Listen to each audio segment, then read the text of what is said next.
Never before has mankind faced so many questions, so much anxiety.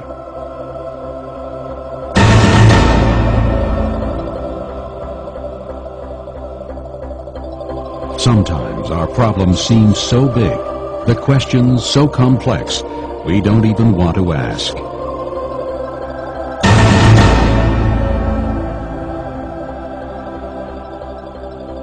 But as we look at all the unsettling changes happening throughout the world, it's hard not to ask.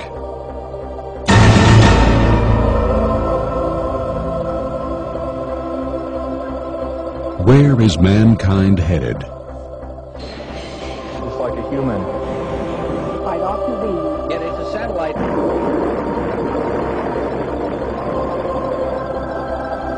Is the Earth sending us a wake-up call? Volcanic eruptions.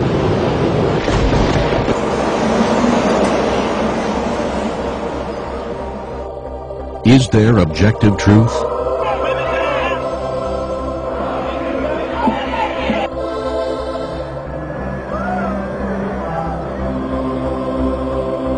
Does anyone hold the answers to our longing and despair?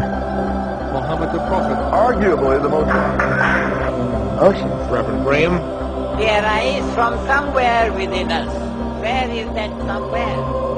Is this the end of the age?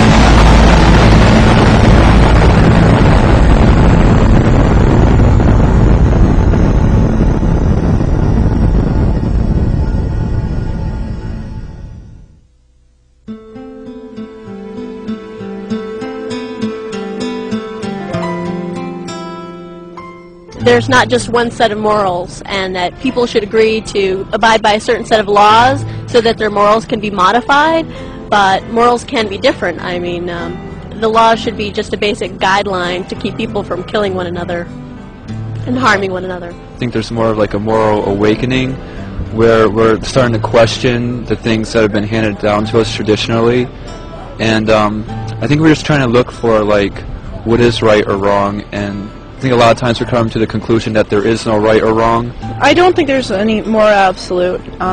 There's the only real thing I think that maybe should hold true for all people is the golden rule. Just like just do unto others as you would have done unto yourself. I mean that's pretty much it. And I really don't think people are very moral at all. There's one Mother Teresa. There's not much more than that. Hi, I'm Bill Gallatin, and as we look at the world today, we see a world filled with question. Where are we headed? With all this scientific knowledge and all the immorality, are there moral absolutes? Is there a God? And if there is a God, is he a God of love? Why so much hurt and pain? And if there is a God, how can we know that he actually exists and he's willing to reveal himself to mankind?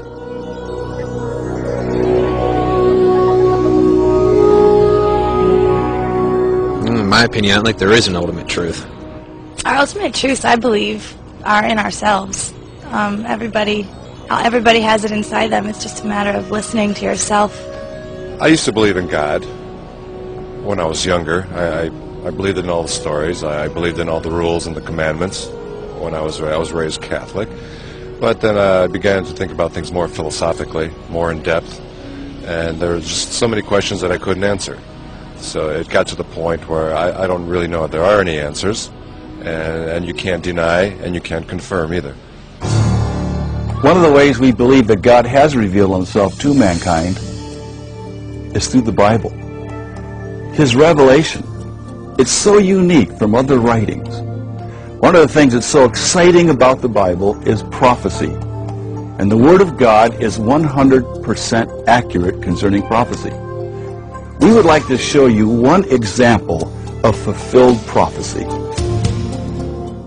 One of the most remarkable prophecies in the entire Bible occurs in the Old Testament, in the book of Daniel. The angel Gabriel predicts the precise day that Jesus was to present himself as a king some 5 centuries later. In Daniel chapter 9, verse 25, Gabriel says to Daniel, "Know therefore and understand that from the going forth of the commandment to restore and to build Jerusalem unto the Mashiach Nagid, the Messiah the King, shall be 7 weeks and 62 weeks. These are 69 weeks of years, and the ancient calendars use 360-day years.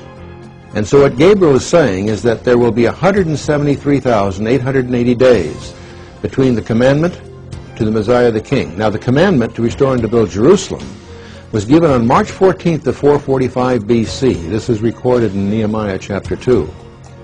The only time that Jesus permitted himself to be presented as a king was on the day we call the triumphal entry, which occurred on April 6th, 32 A.D.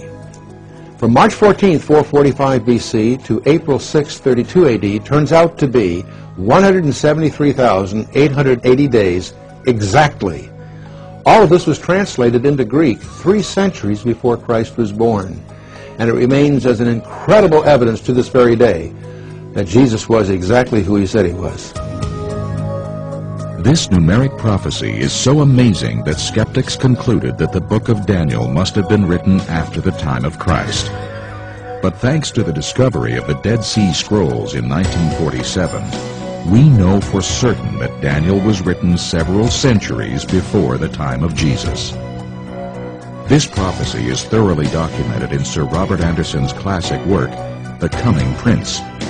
But we need not look at ancient history to substantiate Bible prophecy, only our evening news. We believe that we are in the countdown to eternity now. We also believe that you can see Bible prophecy being fulfilled before your very eyes as you watch the evening news every night of the week. World events that are taking place. We also believe that the Bible speaks of these things emphatically. We're going to look at 5 areas in the next hour that speak of these very things. And we'll let you be the judge. Is God trying to warn the world?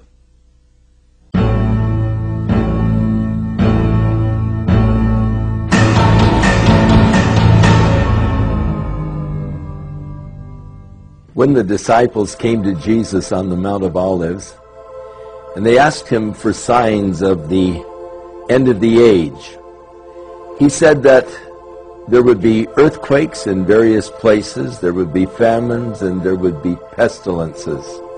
Of course, we see that there are major earthquakes that are increasing at an alarming rate in the last few years. Earthquakes of great magnitude. Of course, in the earlier years, people say, well, they've always had earthquakes. True. But we are now seeing an increase in major earthquakes, and thus we need to realize that these earthquakes that are shaking the world are a part of the whole prophetic scheme. Earthquakes with a magnitude of 8.0 or greater on the Richter scale are classified as great by the USGS. These are enormous quakes, and if we chart the frequency of these great quakes during the last 30 years, we note a significant increase. However, due to the relatively short period of accurate tracking, we are not able to establish conclusive trends, but we can say for certain that this generation is witnessing great earthquakes. When one looks at a geophysical map of the Earth, it appears like planet Earth is a hard-boiled egg that's been dropped on the floor too many times. There are many different plates called tectonic plates that tend to move one alongside of the other. And it's along these areas of movement, the tectonic plate lines, that a major part of the earthquake activity occurs. And it's also interesting to note that it's along these areas where the majority of the world's populations are located. And when we look to the scriptural account in the future, when the Bible tells us that the cities will fall, it's interesting to note that these major cities are located along these tectonic plate lines.